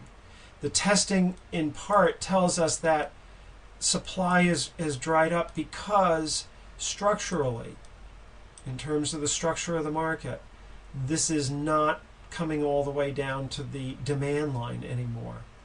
it comes down to this support level and tests, and then holds that testing. You can see here when it came down to this support level to test, it broke right through and just held the lows and started to accelerate down into the climax. All right, so that's the reason for that. Here's climactic action. Here we're coming down, we've got a downtrend, it increases, and then it plummets. This is an intraday chart, I think, a 5-minute chart. We see that all the time.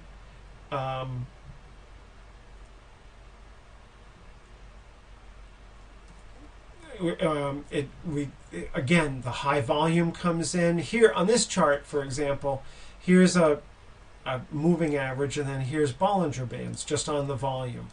2 standard and 3 standard deviations. So you can do something like that if you want to. I wouldn't bother. It's better just to be able to see it as it is, but you can clearly see that this is the largest volume on the chart, and look at that close there. It's the same thing. Here we have to say sellers are in control. We have supply over demand. Here buyers are making a big effort. Because it has accelerated in a downtrend, and because we've got the biggest volume we've seen, we can say that it's likely to be climactic. It comes down here and tests, and we get a better test at D. This is a lovely test. Both E and D are nice tests. And then it rallies up from there. We'll talk about tests next time. One last example. Again, here's the Aussie dollar, I think on a 60-minute chart. We are in this trading range, slight downtrend. The trend gets accelerated and oversold.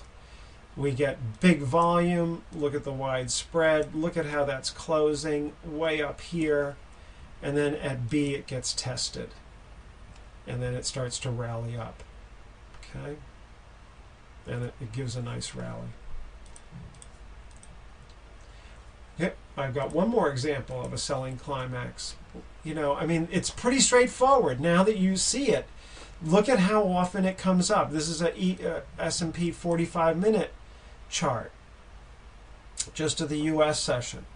We fall down out of a trading range. We can draw a trend line. It accelerates. That acceleration is so important. The wide spreads come in. Biggest volume on the chart. Look at that close.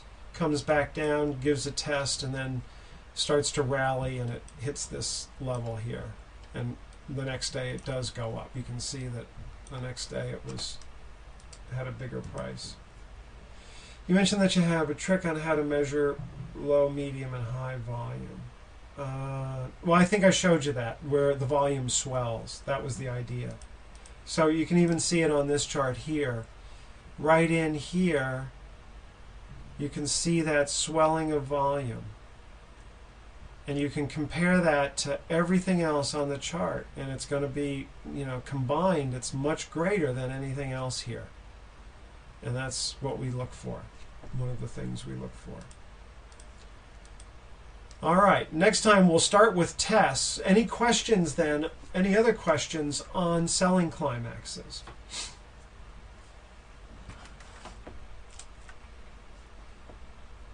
Yeah, we're almost 3 hours into this. 3 hours and 20 minutes. I apologize for that. Got to figure out how to do this where there's a little bit less. Okay, seeing no questions, I'm assuming not. If you do, send me an email. Keep working on structure. Keep working on waves. Don't forget those, okay? Keep working on structure. Keep working on waves. And I will see you on Wednesday night. Well, I'll send out the slides for the next set. We're going to be playing a little, not catch up per se. Don't worry. I'll take all the time we need. We'll cover everything in the same level of detail that I always do. Even if I have to put an extra session on and make it 9 sessions, I will do that. Don't worry about it. Okay? We'll get through all this material in a full, complete, and comprehensive way, because I want you to understand it. That's my goal. It's always my goal, is that you all understand this as best as I know how to explain it. and I will not, I will not short that that objective. That's important to me personally because I want to see you guys succeed. All right. Thanks, everybody, and I will see you next week. Yes, a lot to digest. That's right. So it's not such a bad thing to go a little bit slower in the beginning. All right. Have a great weekend. I'll see you Wednesday night. Take care now. Bye-bye.